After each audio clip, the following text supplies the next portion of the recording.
abortion rights is front and center. We're here in Texas because when things get hard, we don't run away. We double down, we recommit, we hold our comrades tighter, and we fight our opposition even more fiercely, y'all. We are here in Texas because, best believe, we plan to win here and everywhere. Are you with me? Y'all. It is not an understatement, my friends, to say that our lives are on the line this year. I'm standing here because our communities are in crisis. I look at my own house. I work at Planned Parenthood. My wife works in gun violence prevention. We got a 1-year-old in the midst of a formula shortage. Trust and believe, every day this crisis is happening in my home, and I know that I'm not the only one. Whether you care about gas or gun violence prevention, getting baby formula or inflation, voting rights or abortion, climate change or trans kids, all of us are experiencing this crisis. Every single person in America. Y'all, the good thing here, the good thing is that with crisis always comes a reckoning, and with reckoning, the unique opportunity for big change and big transformation, y'all. Just 7 weeks ago, the Supreme Court decided to take away our right to abortion. You can boo that. And we gotta remember, y'all, that wasn't about people, that was about power. It was about who has the power to control our bodies. Who has the power to control our futures, our hopes, and our dreams? That's what happened with the courts. Y'all, they failed us, but I know this, they didn't do it alone. What they did was deliver a victory to anti-abortion legislators all across this country who have had this goal for decades. Y'all, this was their plan all along, and we know what they're trying to do next, y'all, because they told us they're trying to push a nationwide ban on abortion. They're not just coming for the rights we've gained over the last 50 years. They're coming for the rights we've gained over the last 400 years. Because they didn't give a stop with abortion. They're going after marriage equality. They're going after voting rights. They're going after birth control. They're trying to take back the stuff that our ancestors fought for, and I'm not going to let them.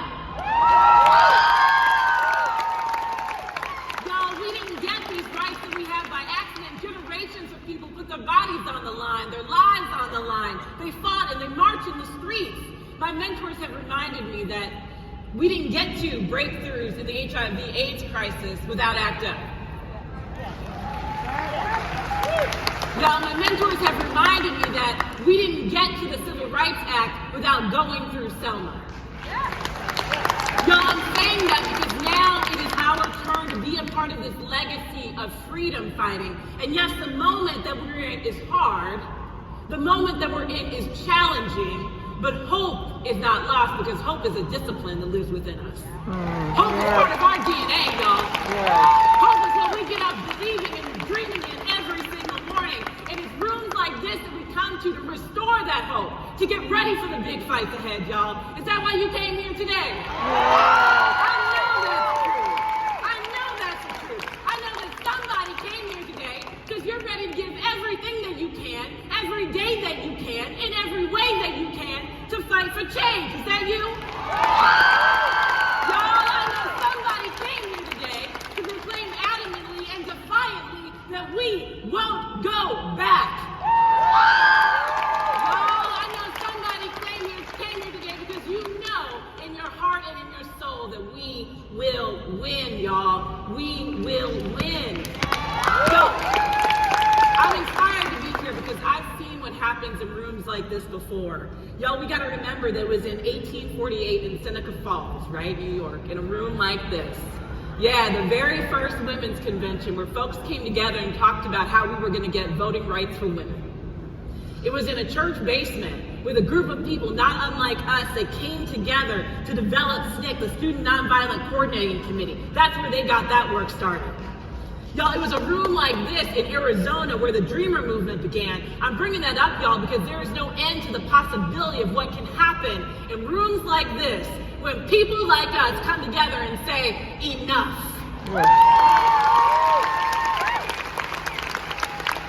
Y'all, I'm standing before you here as a mom, as a wife, as a daughter, as a descendant of enslaved people. I'm standing before you today because my ancestors refused to give up.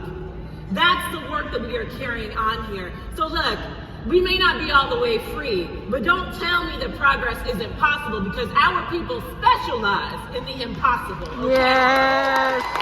We specialize in the impossible, okay?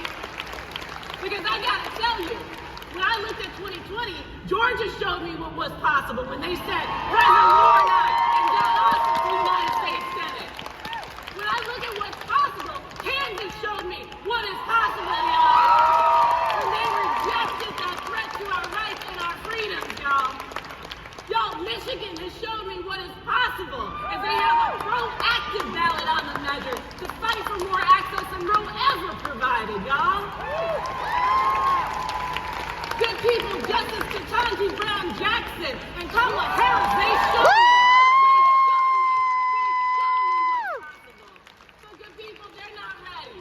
They have underestimated us. They have underestimated the force of this movement, and we're here to show them what we're working with, y'all. Your presence today, your presence at this women's convention is a testament to what we are about to do together, to the way that we are going to fight to get free. And the question that we have is not whether or not we can win, it's what are we willing to do to win. Is anybody ready to fight?